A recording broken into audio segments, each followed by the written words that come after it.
Nací en Madrid una mañana de diciembre, en la que mi madre no esperaba que llegara tan pronto, ni en realidad me esperaba del todo. Siempre lo supe, aunque nadie lo dijera con palabras. En casa de los Valdés, todo debía parecer perfecto. Mi padre, arquitecto de prestigio, acostumbrado a aparecer en revistas de diseño. Mi madre, siempre vestida de blanco, con ese aire de superioridad que solo dan los años de fingir. Mi hermana mayor, Beatriz, era la joya de la familia. Elegante, carismática, con esa sonrisa que abría puertas y conquistaba a cualquiera. Mi hermano pequeño, Diego, el orgullo de mi padre, jugaba al tenis, tocaba la guitarra y tenía esa facilidad para gustar que a mí siempre me faltó.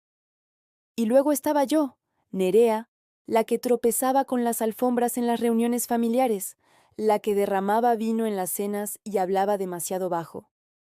En las fotos familiares siempre aparezco un paso atrás, medio borrosa, como si incluso la cámara entendiera que yo no debía ocupar el centro. Cuando tenía 8 años, en la función de Navidad del colegio, olvidé una frase y me quedé muda en el escenario.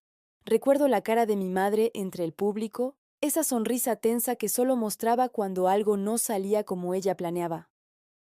Esa noche, al llegar a casa, me dijo con suavidad envenenada: «Cariño, hay personas que nacen para brillar y otras para acompañar. Tú eres de las segundas». Me lo dijo con tanta naturalidad que lo creí. Aprendí a hablar poco, a pasar desapercibida, a no pedir nunca nada. En las comidas familiares escuchaba, asentía y sonreía, como si el silencio fuera una forma de amor. Pero no lo era. El silencio era una frontera invisible que me separaba de los demás. A los 15 años empecé a notar cómo mi nombre desaparecía de las conversaciones. Beatriz ganó otro premio. Diego va a representar al colegio en el campeonato. Tu padre fue invitado a una exposición. Yo era la sombra que servía para resaltar la luz de los otros. Un verano, cuando mis primos organizaron una reunión en la casa del campo, mi madre me dijo que no hacía falta que fuera, que estaría más tranquila en Madrid preparando mis exámenes. Lo dijo con esa voz dulce que usaba para disfrazar la crueldad. 2 días después vi las fotos en redes, todos juntos, riendo, mi lugar vacío en la mesa. Fue entonces cuando comprendí que las ausencias también se planean. Empecé a escribir un diario, mi única forma de existir sin pedir permiso. En esas páginas contaba lo que no podía decir en voz alta, que me dolía ser invisible, que soñaba con irme, que quería un lugar donde no hiciera falta pedir perdón por existir. El día que cumplí 18, mi madre me regaló un reloj de pulsera y me dijo: «Para que aprendas a llegar a tiempo a la vida». No hubo fiesta, ni amigos, ni familia reunida. Solo una cena rápida y su mirada de impaciencia. Aquella noche decidí irme. Había sido aceptada en la Universidad de Barcelona para estudiar biotecnología, y aunque mi madre dijo que era una carrera rara para una chica tan tímida, firmó los papeles sin oponer resistencia. Creo que en el fondo se sintió aliviada. Una hija menos en la foto, una vergüenza menos que esconder. Cuando el tren salió de Atocha, vi los tejados de Madrid alejarse y sentí una mezcla de miedo y alivio. No lloré, no por valentía, sino porque ya no quedaban lágrimas que valieran la pena. En Barcelona todo era distinto. El aire olía a mar, la gente hablaba más alto y nadie me conocía. Por primera vez no tenía que ser la hija rara de los Valdés. Podía ser solo Nerea. Me costó adaptarme. Los primeros meses fueron una lucha contra mí misma. En clase, cuando los profesores pedían participación, mi voz temblaba. Pero al menos allí, si me equivocaba, nadie ponía los ojos en blanco. Tenía un compañero de laboratorio, Leo, que siempre me decía: «Lo tuyo no es torpeza, es precisión disfrazada». Y quizás tenía razón. Pasaba horas en el laboratorio, midiendo, anotando, repitiendo experimentos hasta alcanzar la exactitud. La ciencia me ofrecía algo que mi familia nunca me dio: un orden justo, una lógica en la que el esfuerzo tenía recompensa. Mientras otros salían a fiestas, yo encontraba consuelo en los microscopios y en el sonido constante de las centrifugadoras, En ese silencio técnico me sentía segura, protegida.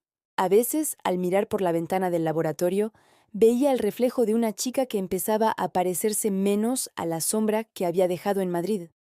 A los 20 conocí a Álvaro. Llegó a la universidad para dar una charla sobre biotecnología aplicada a la salud. Alto, con una calma contagiosa y esa manera de escuchar que te hacía sentir única. Después de la conferencia se me acercó y me preguntó mi opinión sobre un proyecto de diagnóstico genético. Nadie me había preguntado mi opinión sobre nada antes.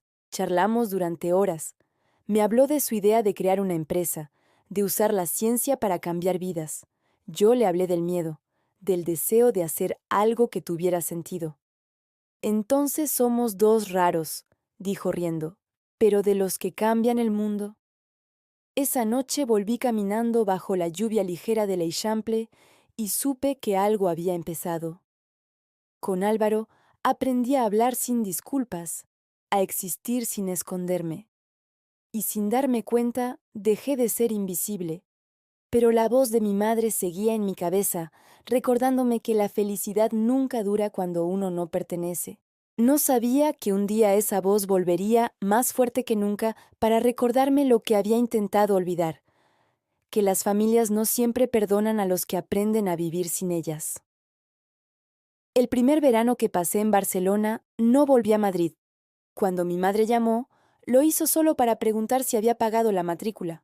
No me preguntó cómo estaba, ni si había hecho amigos, ni si necesitaba algo. Mientras no hagas tonterías, todo irá bien, fue su forma de despedirse. Colgué el teléfono con la sensación de que había hablado con una desconocida. A veces la gente piensa que el abandono es un portazo, un grito, una huida. Pero en mi caso fue una serie de silencios educados, de indiferencias bien pronunciadas. Esa es la forma más elegante de desaparecer a alguien. En la universidad, mientras mis compañeros planeaban viajes y vacaciones familiares, yo me quedaba en el laboratorio. Decía que me gustaba trabajar en verano, pero la verdad era más simple. No tenía a dónde ir. Una noche, a finales de julio, Álvaro me encontró dormida sobre el escritorio, rodeada de papeles. Me despertó con un café en la mano y una sonrisa. No puedes salvar el mundo si no duermes, bromeó. Fue entonces cuando me di cuenta de que me había convertido en mi propio refugio y que él empezaba a formar parte de ese espacio. Durante los meses siguientes nos volvimos inseparables. Íbamos al mar los domingos, caminábamos por las calles estrechas del Born y hablábamos de todo, de ciencia, de miedo, de futuro. Álvaro venía de una familia distinta. Su madre era enfermera, su padre taxista, gente sencilla, cariñosa, que me abrazó sin hacer preguntas. La primera vez que cené con ellos, su madre me sirvió una sopa caliente y me dijo, «Aquí no se repite plato, pero sí cariño». Casi lloré. Nunca nadie me había hablado con tanto calor. Empecé a más entender que la familia también se puede elegir. A finales de curso, recibí una carta de mi madre, escrita con su letra impecable. «Querida Nerea», decía, «nos alegra saber que te va bien. Beatriz se casa en septiembre con un empresario de Valencia. Nos encantaría que vinieras, aunque sabes cómo te pones en los eventos grandes. Aún así, si decides venir, avísanos con tiempo para organizarte un sitio donde dormir». Leí la carta 3 veces. Ni una llamada, ni un «te echamos de menos». Solo una invitación condescendiente. La guardé en un cajón sin responder. 2 meses después vi las fotos del compromiso en las redes. Todos vestidos de blanco, el jardín lleno de flores, mi madre con su sonrisa de porcelana. Ni una mención a mi ausencia. Era como si nunca hubiera existido. Esa noche fui al laboratorio y me quedé allí hasta que amaneció. Pensé en mandarles un mensaje, pero ¿para qué? Las familias como la mía solo admiten el regreso de los que fallan. Y yo todavía no había fracasado. Cuando Álvaro me pidió que me uniera a su proyecto, acepté sin dudar. Era una pequeña empresa de diagnóstico genético. Apenas un par de ordenadores y un sueño. Trabajábamos desde un piso antiguo con las paredes desconchadas y un ruido constante de tráfico, pero teníamos algo que valía más que el dinero: convicción. Pasábamos 16 horas diarias diseñando algoritmos, escribiendo informes, enviando propuestas. Las noches eran largas, pero por primera vez en mi vida sentía que pertenecía a algo que me quería tal y como era. En una ocasión, al presentar un proyecto ante un fondo de inversión, cometí un error en una diapositiva. Mi voz tembló, las manos también.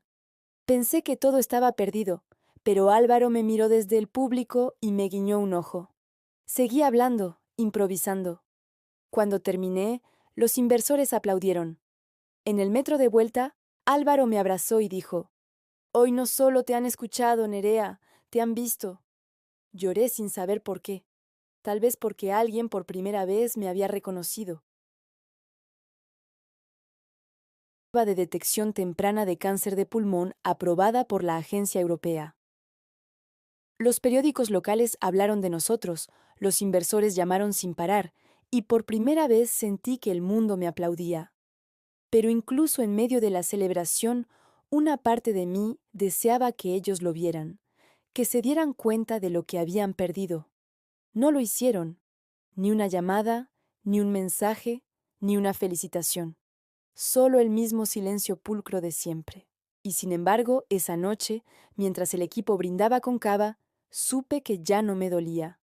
Había dejado de necesitar su aprobación. O eso creí. Porque el pasado, cuando uno no lo entierra bien, siempre encuentra la forma de regresar. Y el mío lo haría pronto, con una llamada inesperada que cambiaría todo. La llamada llegó una mañana de marzo mientras revisaba unos informes en la oficina. Pero antes de continuar, quiero hacerte una invitación muy especial.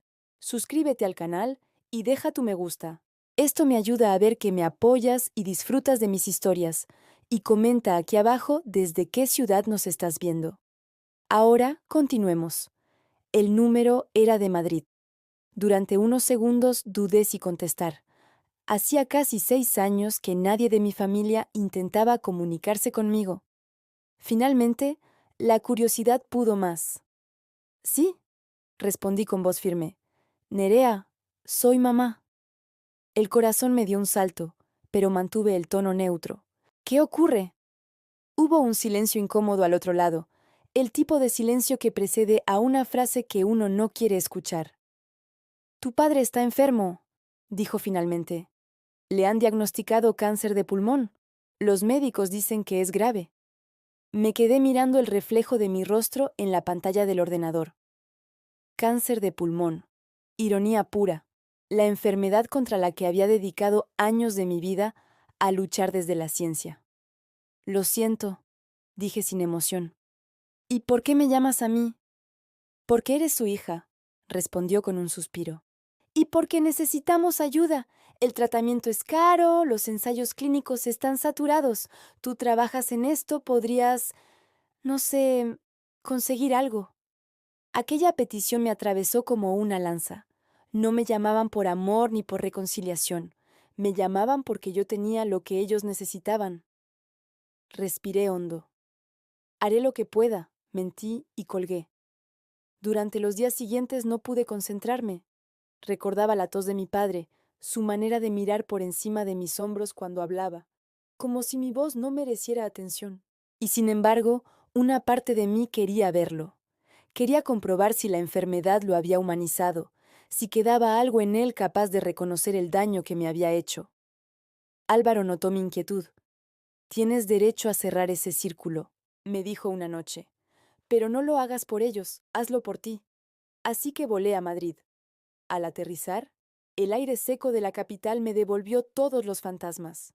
En el hospital, mi madre me recibió con los brazos cruzados, impecable como siempre. «No hacía falta que vinieras», dijo, aunque sus ojos la delataban. «Papá está débil». Entré a la habitación. Mi padre parecía más pequeño, consumido. Al verme frunció el ceño, sorprendido.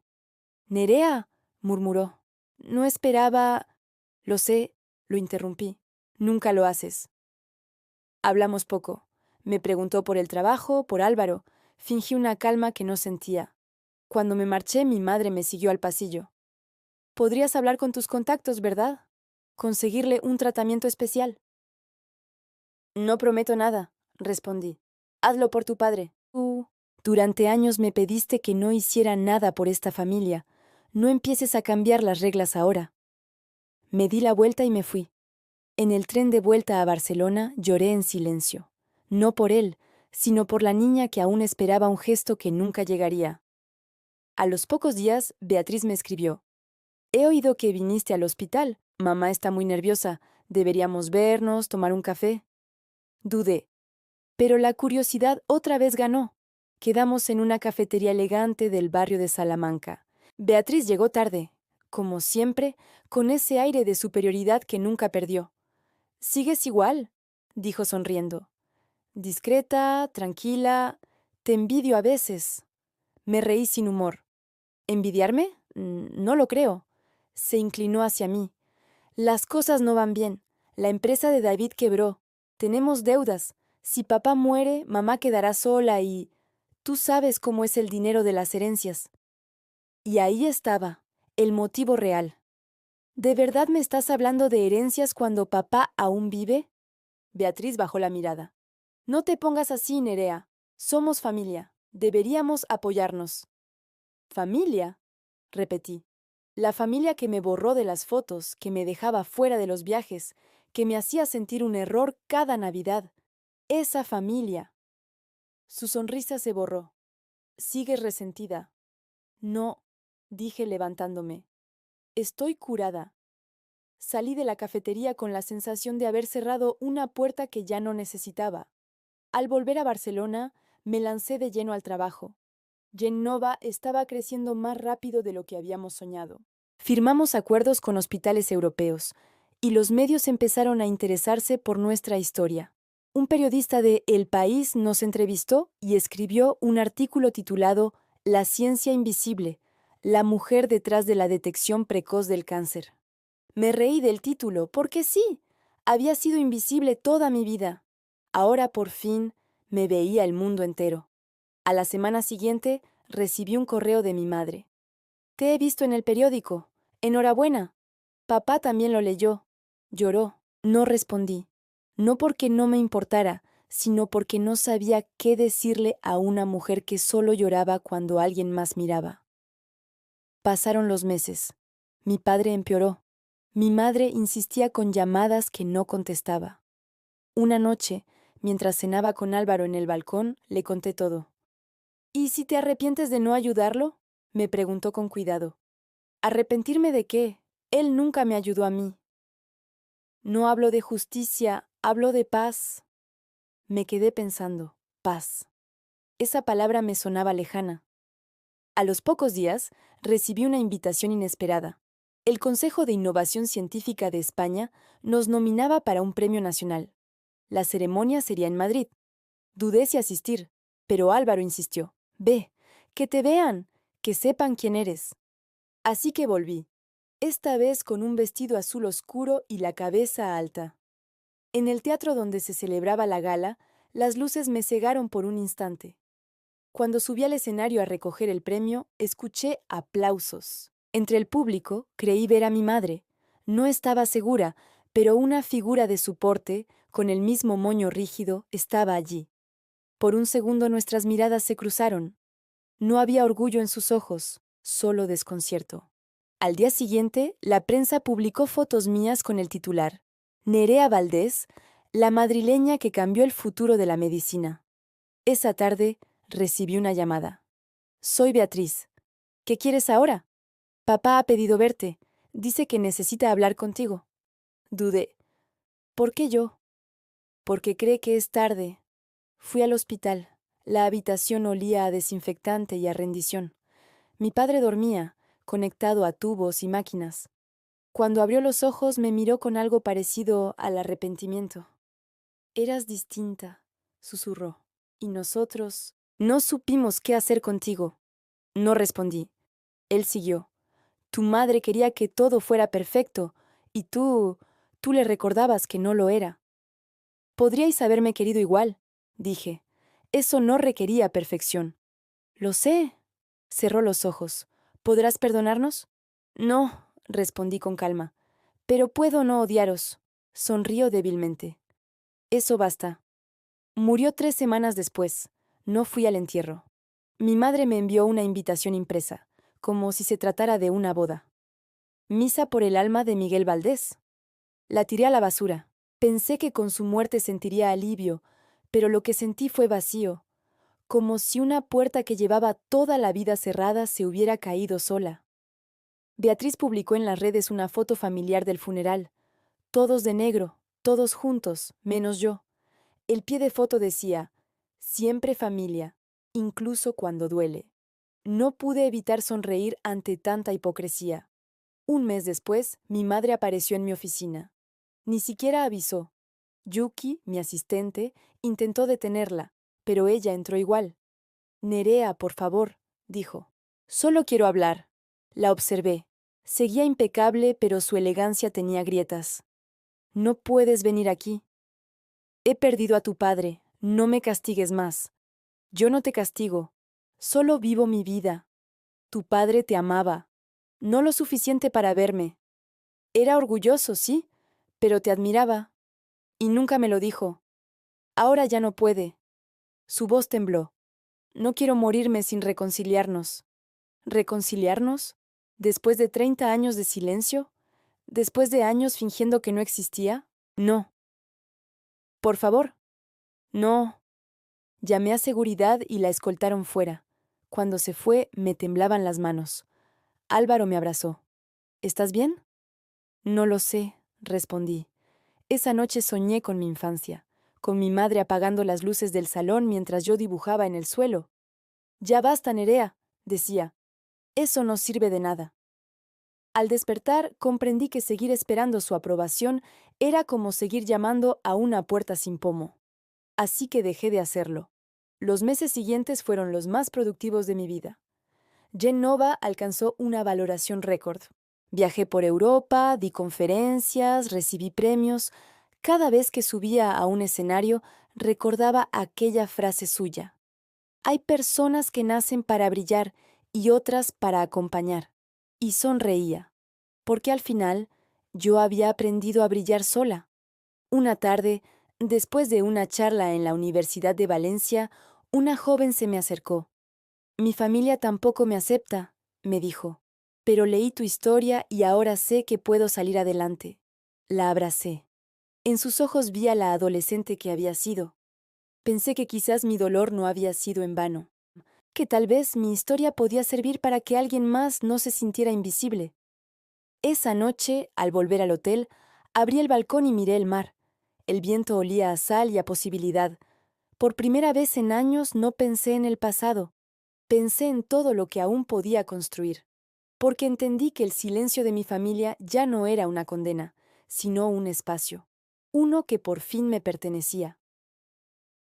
Después de la muerte de mi padre, los meses se mezclaron en una rutina de trabajo y viajes. Dormía poco, hablaba demasiado en conferencias y fingía una serenidad que no sentía. Álvaro decía que trabajaba como quien huye de algo, y tenía razón. Huir era mi especialidad.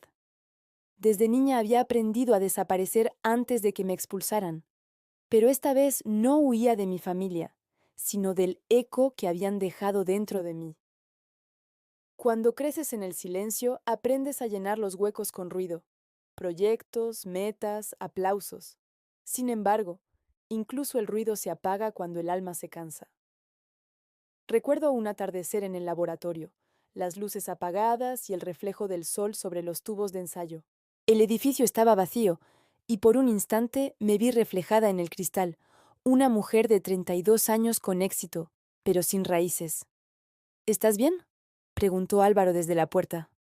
Sí, mentí. Solo estoy pensando. En él. No. En mí. Me acerqué a la ventana. Pasé la mitad de mi vida queriendo que me miraran, y ahora que el mundo lo hace, no sé si me reconozco. Álvaro se acercó y me tomó la mano. Entonces mírate con tus propios ojos. Era fácil decirlo, pero aprenderlo me tomó años. Los meses siguientes fueron un ejercicio de reconstrucción silenciosa. No una venganza, sino una especie de reparación. Empecé por mi apellido. Por primera vez firmé mis artículos científicos como Nerea Valdés Martínez, añadiendo el apellido de mi madre. No por honor, sino por cierre. Si ella había intentado borrar mi existencia, Yo iba a escribirla en todas partes. Los periódicos publicaron mi nombre completo y, curiosamente, eso atrajo más atención mediática. ¿Eres hija de Miguel Valdés, el arquitecto? Me preguntaban en entrevistas. Sí, respondía. Y no, porque un apellido no hace familia. Esa frase se hizo viral. Sin quererlo, me convertí en portavoz de una generación cansada de soportar los mandatos familiares, de fingir que la sangre siempre une. Las redes se llenaron de mensajes. Jóvenes, adultos, incluso padres que reconocían sus propios errores. Gracias por poner en palabras lo que no me atreví a decir, escribió una mujer. Yo también fui la hija invisible. Leí cada mensaje con un nudo en el pecho. El eco de mi historia se multiplicaba, pero el éxito público no traía paz privada. Un día, Natasha, mi amiga y directora de comunicación de Genova, me mostró un artículo en una revista amarilla. El titular decía: La hija rebelde del difunto arquitecto Valdés se niega a asistir al funeral de su padre. Debajo, fotos antiguas, sacadas de redes ajenas, mostraban a mi madre llorando y a Beatriz consolándola. Quieren hacerte quedar como una desalmada, dijo Natasha furiosa.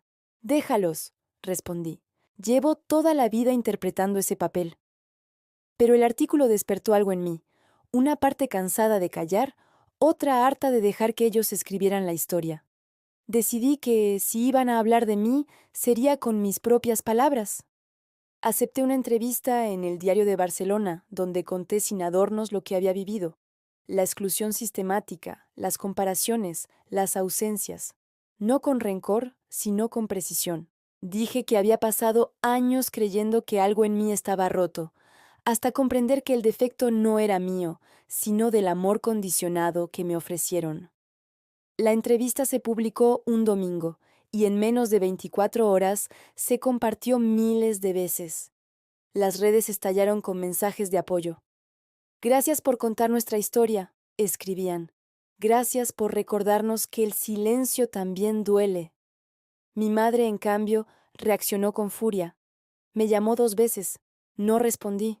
Luego publicó un comunicado en una revista social. Mi hija Nerea siempre fue muy sensible. Lamento que malinterprete nuestro amor. Lo leí en el aeropuerto, camino a Zúrich, y solté una carcajada amarga. Malinterpretar era una palabra perfecta para ella. Todo en su vida había sido interpretación. Al llegar a Suiza, participé en un congreso sobre genética médica. Tras la ponencia, un grupo de periodistas me rodeó. Uno de ellos me preguntó: ¿qué le diría hoy a su madre? Lo pensé un momento. Que no hace falta odiar a alguien para alejarse de él. Basta con entender que ya no te hace bien. Esa noche Álvaro me felicitó. «¿Eres valiente?» «No», respondí. «Solo estoy cansada de fingir que no pasó nada». Durante el vuelo de regreso me quedé mirando las luces de las ciudades bajo el ala del avión. Pero antes de continuar, dime aquí en los comentarios qué te está pareciendo esta historia hasta ahora y qué harías tú en mi lugar. No te vayas del video porque lo que viene a continuación te pondrá la piel de gallina. Ahora, continuemos. Cada punto brillando me recordaba algo, que incluso en la oscuridad hay señales de vida, pero hay que aprender a verlas. En Barcelona, Genova atravesaba un momento crucial. Nuestro segundo proyecto, un sistema de detección genética de enfermedades raras, estaba a punto de recibir aprobación europea. Las semanas se volvieron maratones de reuniones, presentaciones, viajes. El trabajo me mantenía lejos de mis pensamientos, hasta que una mañana, al abrir mi correo, encontré un mensaje inesperado. De Beatriz Valdés. Asunto: mamá no está bien. El cuerpo del mensaje era breve. Ha tenido una caída. Vive sola. No te pido nada. Solo que lo sepas. Cerré el ordenador sin responder. No podía volver a ese pozo. No después de haber aprendido a respirar. Pero las noches siguientes soñé con ella, con su voz diciéndome que siempre sería la que acompaña. Finalmente, una tarde, tomé el tren a Madrid. No le avisé. Cuando llegué a su piso, el portero me miró con sorpresa. «Hace semanas que no sale», dijo. Subí. Toqué el timbre. Tardó en abrir. Cuando lo hizo, apenas la reconocí. El pelo gris suelto, los ojos hundidos, la ropa simple. Nerea, murmuró, como si pronunciara el nombre de una desconocida. ¿Qué haces aquí? Vine a ver si estabas viva. Ya ves que sí. Beatriz me escribió. Siempre dramatiza. Me hizo pasar. El piso olía a polvo y a perfume viejo. En el salón, las paredes estaban llenas de fotos. Mi padre, Beatriz, Diego, ninguna mía. ¿Sigues borrándome? Pregunté con calma. No quiero recordar lo que duele. Podrías haber recordado lo que hiciste. Fui una madre exigente, nada más. Fuiste una madre ausente. Hice lo que creí mejor. No, hiciste lo que te convenía. Se sentó, cansada. ¿Por qué has venido? No lo sé. Entonces vete. Su frialdad aún podía herir. Me levanté. Adiós, mamá. Cuando iba hacia la puerta dijo, ¿Tu padre te dejó algo? Me giré. Una caja, en su despacho. Dijo que era para ti, pero nunca supe qué era. Búscala si quieres. No la creí, pero la curiosidad pudo más. 2 días después, en el viejo estudio de mi padre, entre planos y maquetas, encontré una caja de madera con mi nombre grabado. Dentro, un cuaderno. Era su diario de los últimos meses. Lo abrí temblando. Nerea, decía en la primera página, si estás leyendo esto, ya no estoy. No sé si merezco que leas mis palabras, pero necesito escribirlas.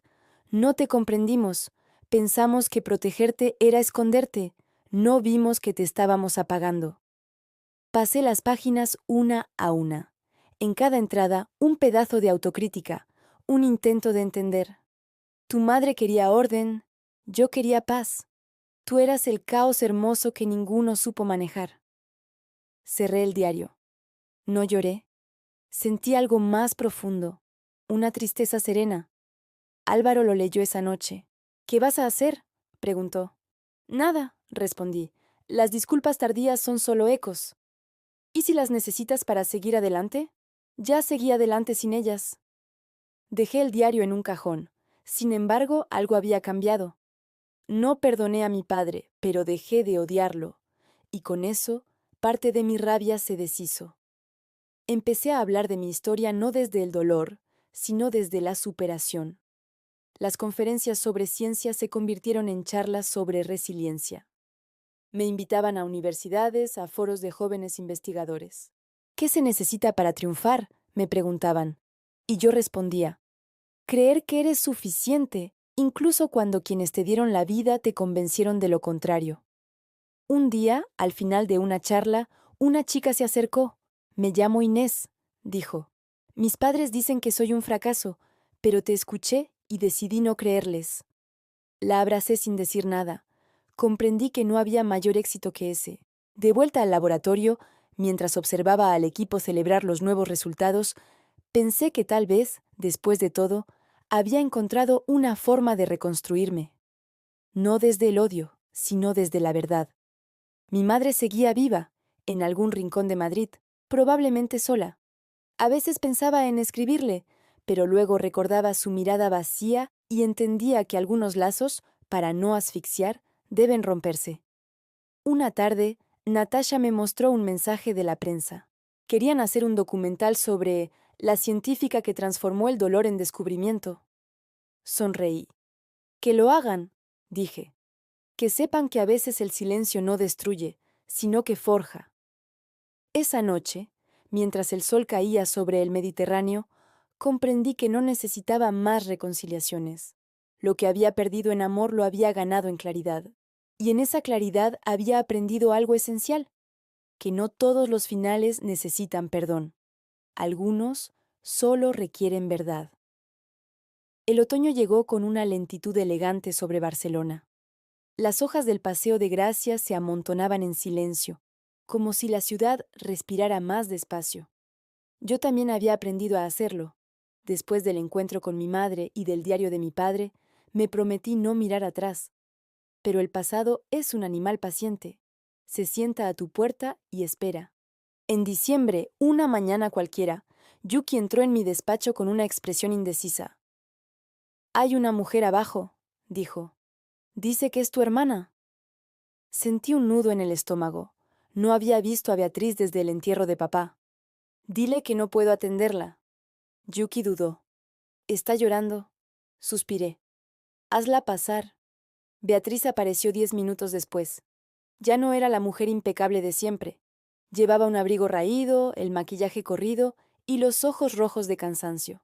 «Nerea», murmuró. «Necesitaba verte».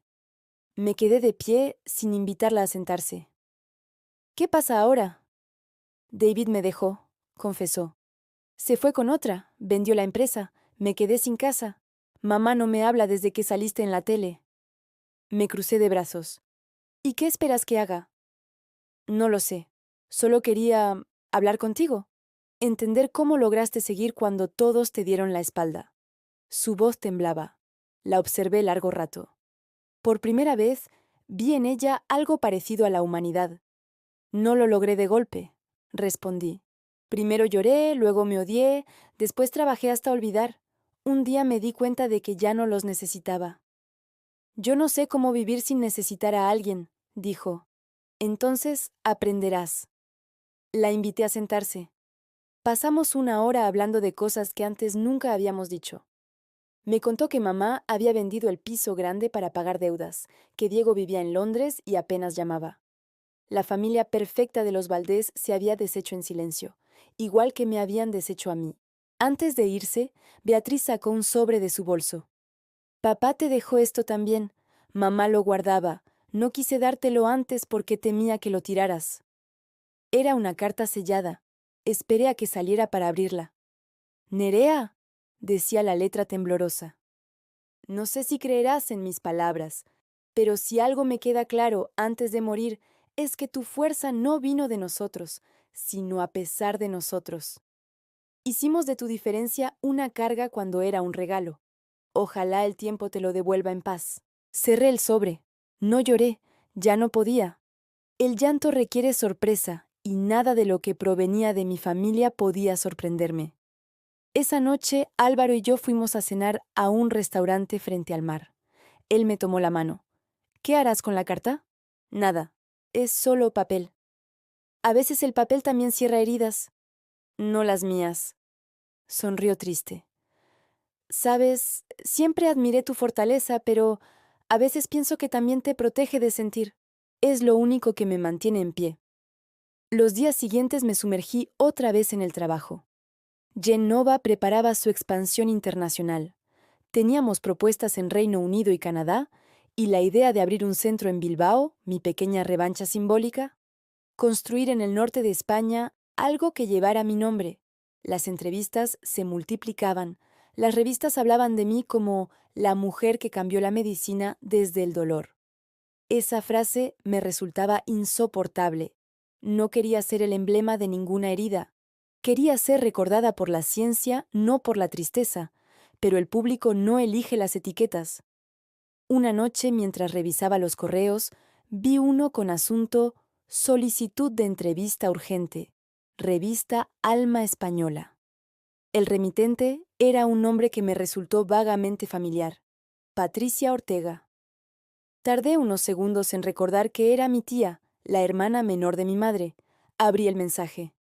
«Querida Nerea, me gustaría entrevistarte para un reportaje sobre mujeres españolas que inspiran. Te prometo ser justa. Es hora de que tu familia también te escuche». Sonreí. El cinismo en su tono era casi artístico. No respondí. 2 días después, la misma revista publicó sin mi permiso un artículo titulado «El precio del silencio, la científica que reniega de su familia». Las fotos eran antiguas, algunas robadas de redes sociales. En una aparecía yo con mi madre de fondo, en otra Beatriz con aspecto abatido. El texto era una joya de manipulación emocional. Mientras la familia Valdés se desmorona, Nerea disfruta de su éxito sin mirar atrás. Leí cada línea con una calma casi quirúrgica. Ya no me enfadaban, me daban lástima. Al final del artículo, una cita atribuida a mi madre. «No la reconozco. Mi hija murió cuando decidió dejar de ser parte de nosotros». Cerré la revista y la dejé sobre la mesa del laboratorio. «¿Vas a demandarlos?», preguntó Natasha. «No, que hablen. cuanto más lo hagan, más se hunden solos. Eres más fría que el hielo, ¿lo sabías? No, solo aprendí de los mejores. Pero aunque fingiera indiferencia, algo en mí se movía. Tal vez porque sabía que, a pesar de todo, esa familia me había formado, aunque fuera desde la herida. La semana siguiente, durante un congreso en Berlín, di una ponencia sobre innovación biomédica. Al terminar, una periodista alemana me preguntó, ¿qué papel juega el pasado en su motivación? Respondí sin pensarlo. El pasado me empujó a demostrar que merecía un lugar, pero el presente me enseña que ya lo tengo. La sala estalló en aplausos. Esa noche en el hotel, Álvaro me abrazó por la espalda. Te estás convirtiendo en algo más que una científica. ¿Qué soy entonces? Una voz. No supe si eso me gustaba o me asustaba. Volvimos a España con nuevos proyectos, nuevos contratos, nuevas presiones. A veces pensaba que mi vida se había convertido en una sucesión de metas para evitar detenerme, porque si me detenía, el vacío me alcanzaba. Un viernes de enero, mientras revisaba presupuestos, Yuki volvió a entrar en mi despacho con esa cara que ya conocía. Señora Valdés, su madre está aquí. Cerré los ojos. No otra vez. Dice que solo quiere dejarle algo y se irá. Salí al pasillo. Allí estaba, más pequeña, más frágil, con un abrigo viejo y las manos temblorosas. Sostenía una caja. Tranquila, dijo. No vengo a pedirte nada, solo a darte esto. ¿Qué es? El cuaderno de tu padre. Lo encontré después de su muerte. No lo había leído. Dudé un segundo. Déjalo en recepción. Por favor, Nerea, léelo. Tal vez te haga bien. La miré a los ojos. Por primera vez no vi soberbia, ni culpa, ni orgullo. Solo cansancio. Está bien, dije. Pero vete. Asintió y se marchó despacio. Aquella noche abrí el cuaderno. Eran notas dispersas. Reflexiones, arrepentimientos, recuerdos. En una página escrita poco antes de morir decía: Hoy soñé con Nerea. Tenía 5 años y me mostraba un dibujo. Yo no lo miré. Ojalá pudiera volver a ese momento y decirle que era hermoso. Cerré el cuaderno y lo dejé sobre la mesa. Álvaro me encontró allí, inmóvil. ¿Qué dice? Preguntó. Lo suficiente. ¿Y tu madre? Ya no tiene poder sobre mí. ¿La odias? No. Y eso es lo que más le dolería. Pasaron semanas sin noticias. Luego, una mañana, Beatriz me envió un mensaje. Mamá ingresó en el hospital. No le queda mucho. Si no vienes ahora, no habrá después. Borré el mensaje sin responder. Sabía que sonaba cruel, pero también sabía que no era venganza. Era coherencia. Había aprendido a no correr hacia quienes solo me buscaban desde el drama. 3 días después, vi en los periódicos la noticia. Fallece la viuda del arquitecto Miguel Valdés. Ni una mención a mí, ni una palabra sobre la hija científica que había hecho historia. Me quedé mirando el titular largo rato. No sentí rabia ni alivio, solo un vacío tranquilo, como cuando un ruido molesto desaparece de repente. Álvaro me abrazó. ¿Estás bien? Sí, respondí. Por fin sí. Un mes más tarde, la primavera empezó a insinuarse sobre Barcelona. El mar brillaba con esa luz fría que solo se ve en marzo. Caminé por la playa con los pies descalzos, dejando que las olas borraran mis huellas. Pensé en todo lo que había sido, en todo lo que había perdido y ganado. Y comprendí que no necesitaba más finales, que la historia de los Valdés se había cerrado sola, sin reconciliaciones ni discursos, solo con la certeza de que yo había sobrevivido a ellos. Al regresar al laboratorio, encontré una carta en mi escritorio. Era de la Fundación Nacional de Ciencia. Habían aprobado nuestro proyecto de investigación sobre detección temprana de cáncer pancreático. Sonreí. El mismo mal que había matado a mi padre se convertiría ahora en el origen de miles de vidas salvadas. La ironía era perfecta, pero no amarga, porque al final todo había servido: el dolor, el rechazo, la soledad. Cada herida había sido una coordenada que me trajo hasta allí. Miré a través del cristal del laboratorio, donde los jóvenes investigadores trabajaban con entusiasmo. Pensé en el futuro, en las chicas que vendrían después, en las que aún se sentían invisibles. Quizás un día leerían mi nombre y entenderían que no hace falta ser aceptada para valer. Que a veces la mejor forma de regresar no es volver, sino brillar tan fuerte que el mundo entero vea lo que intentaron ocultar. Reí que la muerte de mi madre pondría punto final a todo, pero el pasado nunca se disuelve del todo, solo cambia de forma. 2 meses después del entierro, la prensa empezó a husmear en mi vida otra vez. Alguien filtró fragmentos del diario de mi padre, los mismos que ella me había entregado antes de morir. El arquitecto que se arrepintió demasiado tarde, decía el titular de un periódico nacional. En el artículo, una fuente anónima hablaba de mis supuestas tensiones familiares, de cómo mi éxito había sido construido sobre el resentimiento. Lo leí con calma, aunque por dentro sentí el mismo fuego que creía apagado. Llamé a Beatriz, sabiendo que era la única capaz de haber vendido esas páginas. ¿Por qué lo hiciste?, pregunté. Necesitaba dinero, respondió sin rodeos. Y además, era una historia interesante. Me quedé en silencio. ¿Sabes que acabas de convertir la muerte de nuestros padres en un espectáculo? No exageres, la gente olvida rápido. Yo no, dije, y colgué. Pero no era rabia lo que sentía, sino una determinación fría, limpia. Si ellos querían exponer la historia, lo haría yo, pero a mi manera. Llamé a Natasha. Prepárame una entrevista, pero no con prensa amarilla. Quiero un medio serio, con rigor. ¿Estás segura?, preguntó. Sí, si van a hablar de mí, será con mi voz. 3 semanas después, la revista Horizonte Global publicó la entrevista más larga que había concedido jamás. No era un desahogo, era una autopsia emocional. Hablé de la infancia, de la invisibilidad, de la exclusión convertida en impulso. Dije que mi familia me había enseñado lo que significaba el silencio y que yo había decidido romperlo con hechos. No busco venganza, concluí, solo verdad, porque la verdad es la única forma de justicia que sobrevive al tiempo. El artículo fue un terremoto. En cuestión de horas mi nombre se convirtió en tendencia. Miles de mensajes inundaron mis redes, unos de apoyo, otros de odio. Algunos me llamaban inspiradora, otros ingrata. Pero por primera vez la conversación giraba en torno a algo real, el precio del éxito cuando se nace en el margen. Beatriz me escribió un correo furioso. ¿No te cansas de pintarte como víctima? Ya basta, Nerea, no todo fue tan malo. La ignoré. 2 días después, la cadena nacional me invitó a un debate sobre familia y éxito. Acepté. En el plató, frente a las cámaras, respiré hondo antes de hablar.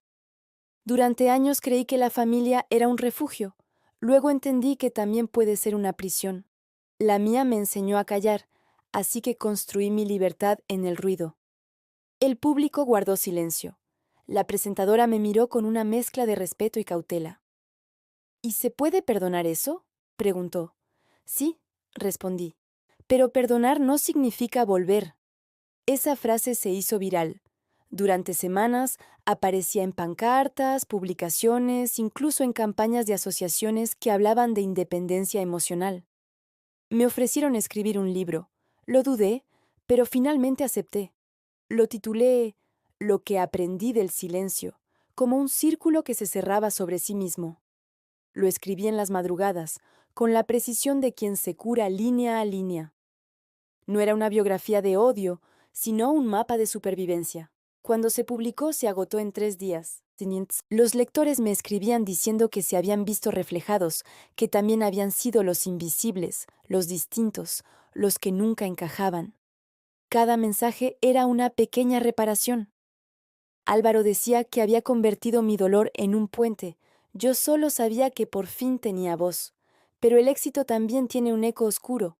La exposición mediática atrajo miradas que no buscaban inspiración, sino grietas.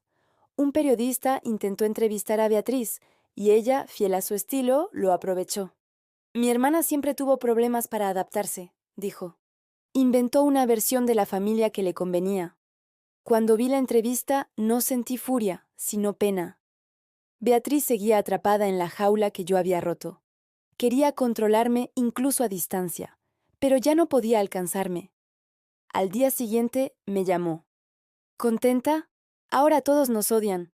No, Beatriz, solo te están mirando sin tus filtros. Eres cruel. No, soy transparente. Papá estaría avergonzado.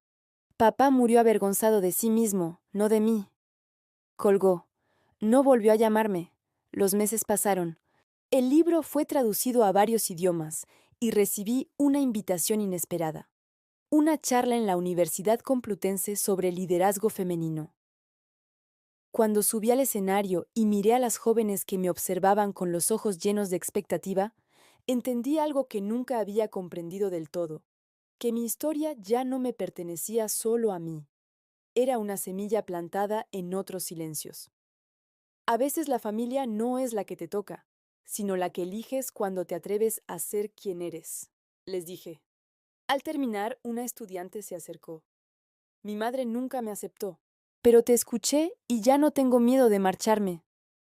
Esa noche lloré, por fin, sin rencor, no por lo que me hicieron, sino por lo que pude transformar. Sin embargo, el mundo no olvida fácilmente a las mujeres que no piden perdón por existir. Aparecieron artículos, rumores, comentarios sobre mi carácter, mi frialdad, mi ambición. Decían que trataba a mi equipo con dureza, que mi éxito era suerte, no talento. No me defendí. El ruido del mundo ya no podía romperme. Un día, Natasha entró en mi despacho con un sobre. Esto acaba de llegar. No tiene remitente. Dentro había una foto. Era antigua. Yo, con unos 7 años, de pie frente a un dibujo pegado en la pared. Detrás, mi padre, con los brazos cruzados, mirando hacia otro lado. En el reverso, una nota escrita con letra desconocida. A veces, la venganza es que te vean feliz. Me quedé observando la imagen largo rato. Tal vez venía de algún familiar, o tal vez de alguien que entendía la historia. No importaba. La frase era suficiente. A partir de entonces dejé de mirar atrás. Fundamos la Fundación Valdés, un proyecto dedicado a jóvenes investigadores sin apoyo familiar. Queríamos que nadie talentoso quedara invisible por su origen. En el acto de inauguración di un discurso breve. Todo lo que he aprendido vino del silencio. Y ahora ese silencio se convierte en oportunidad para otros. Los aplausos fueron sinceros, pero el verdadero reconocimiento vino de los estudiantes que se acercaron a agradecer. Esa noche, al volver a casa, Álvaro me esperaba en el balcón con una copa de vino. ¿Y ahora qué? Preguntó. Ahora nada, respondí. Solo vivir. ¿Ni siquiera un poco de venganza? Sonreí. La venganza ya ocurrió. Se llama libertad. Miramos juntos el cielo de Barcelona, con sus luces suspendidas sobre el mar. Por primera vez, no sentí el peso del apellido, ni la herida del rechazo. Solo una calma profunda, casi nueva. La venganza de la verdad no había sido destruirlos, sino existir sin ellos. A veces la justicia no llega con castigos, sino con coherencia, y la mía había llegado. Han pasado 5 años desde la última vez que escuché el apellido Valdés en boca de alguien que no fuera un periodista.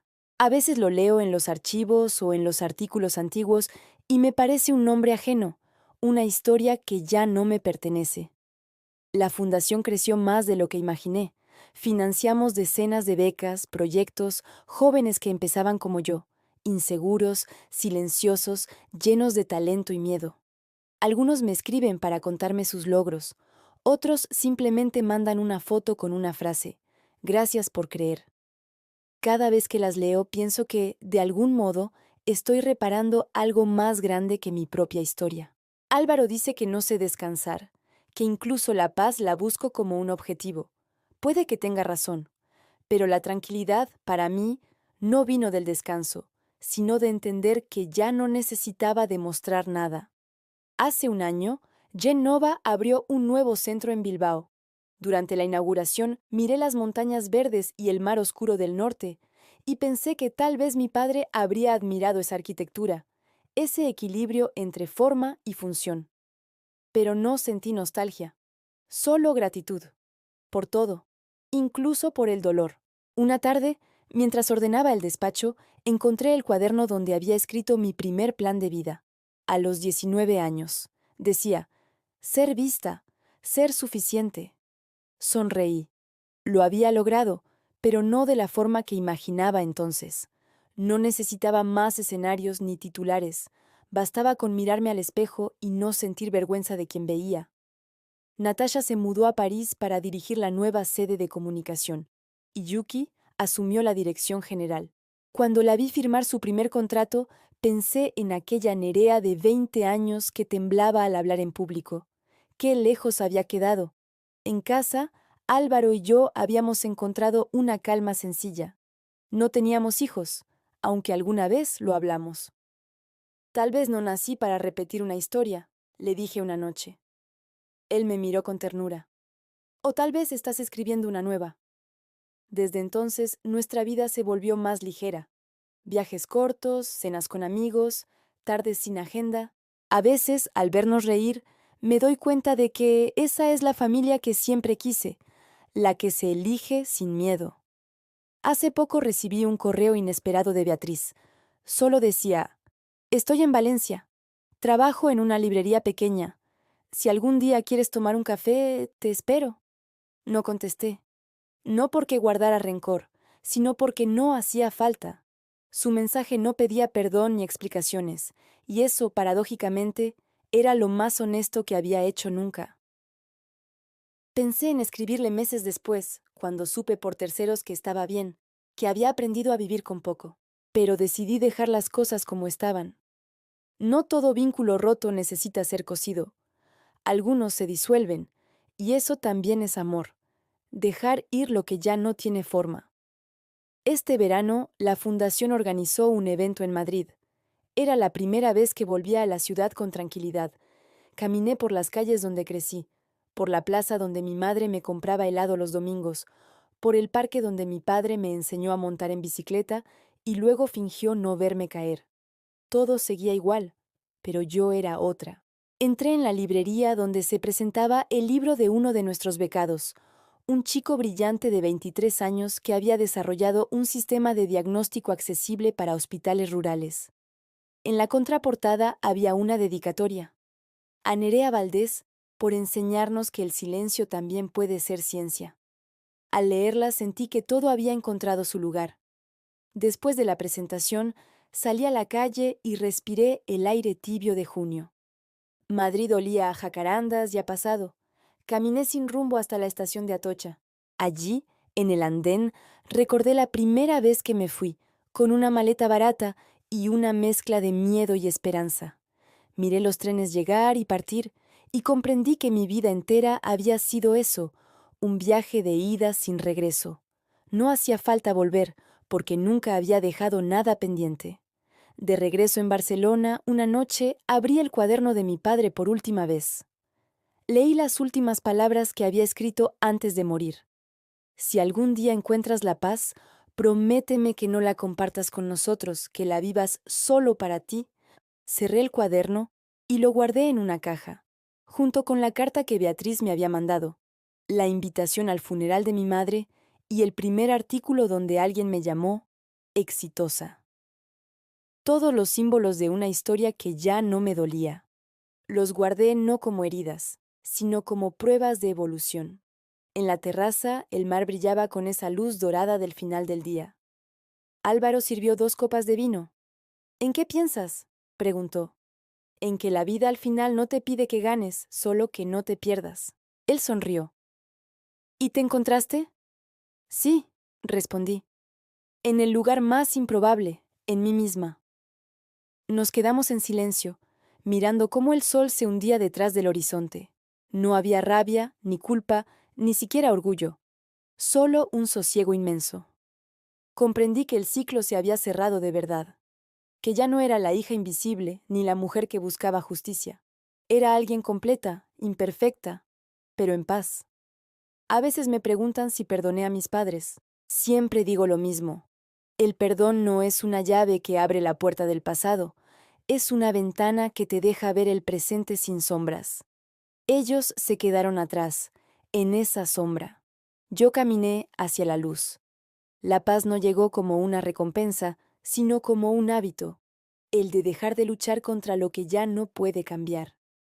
Hoy, cuando veo mi nombre en los laboratorios, en los artículos, en las becas, ya no pienso en demostrar nada. Pienso en la chica de 8 años que temblaba sobre un escenario y en cómo, sin saberlo, empezó ese día el camino hacia aquí. Si pudiera hablarle, le diría, no necesitas que te vean, ya existes. Y tal vez ella sonreiría, sabiendo que el silencio, ese que un día la hizo invisible, fue también el lugar donde empezó su fuerza. Porque al final, todo lo que aprendí del silencio fue esto, que no hay venganza más perfecta que la paz. Cuéntame en los comentarios qué parte de esta historia te llegó más al corazón.